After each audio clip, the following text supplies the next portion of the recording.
Bonjour chers frères, sœurs, chers parents. Nous nous retrouvons ce jour encore pour nos enseignements bibliques, toujours dans la thématique de nos enseignements bibliques. L'enseignement de ce jour est intitulé « Les principes de la foi ». Vous savez, la Bible elle est faite de doctrines et de principes qui nous aident à obtenir de la part de Dieu, qui nous aident à avoir des percées. Vous savez, le royaume de Dieu est une nation. Et il possède un langage pour pouvoir communiquer comme tout royaume. Le langage du royaume de Dieu est la foi.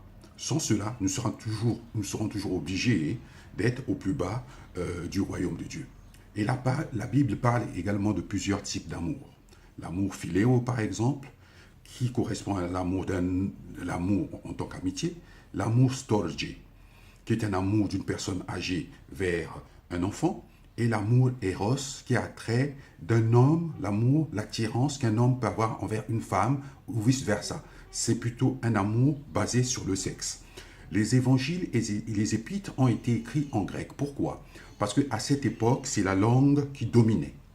Maintenant, l'amour que nous devions tous avoir, c'est l'amour agapé. D'accord? L'amour parfait. Et cet amour s'obtient que lorsque nous recevons le Saint-Esprit.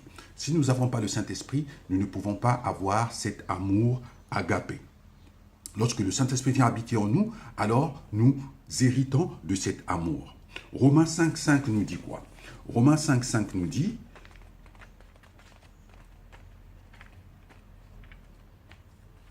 Romains 5,5 nous dit...